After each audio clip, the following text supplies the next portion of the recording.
ઢોસા, ઈડલી, ઉત્પમ, ઢોકળા અને હાંડવો આ પૌષ્ટિક નાસ્તો કહેવાય, આપણે ખાવો જ જોઈએ। પરંતુ આપણે શું ભૂલ કરી બેસીએ છીએ, રાત્રિના સમયે આપણે આ ભોજન તરીકે આનો ઉપયોગ કરતા હોઈએ છીએ। જ્યારે દક્ષિણ ભારતમાં વસતા લોકો આ પ્રકારનો નાસ્તો સવારના સમયમાં કરે છે ત્યારે સરસ મજાનું સુપાચ્ય થઈ જાય છે। રાત્રિના સમયમાં આ પ્રકારનું ભોજન લેવાથી જો તે બરાબર સુપાચ્ય ન થાય અને એ ઓલરેડી પચવામાં તો ભારે જ છે તો આપણને એસિડિટીની સમસ્યા ઊભી થાય છે અને એસિડિટીની સમસ્યા જો લાંબો સમય સુધી રહે તેમાંથી અલ્સર થવાની શક્યતાઓ પણ ઊભી થાય છે।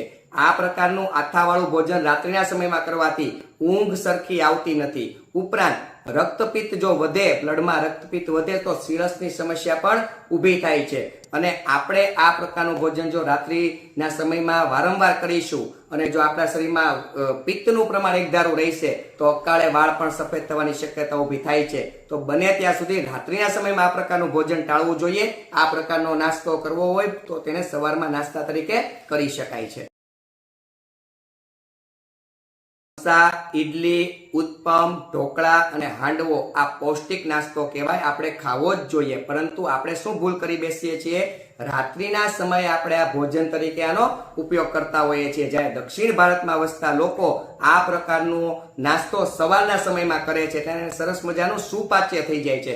રાત્રિના સમયમાં આ પ્રકારનું ભોજન લેવાથી જો તે બરાબર સુપાચ્ય ન થાય અને એ ઓલરેડી પચવામાં તો ભારે જ છે તો આપણને એસિડિટીની સમસ્યા ઊભી થાય છે અને એસિડિટીની સમસ્યા જો લાંબો સમય સુધી રહે તેમાંથી અલ્સર થવાની શક્યતાઓ પણ ઊભી થાય છે।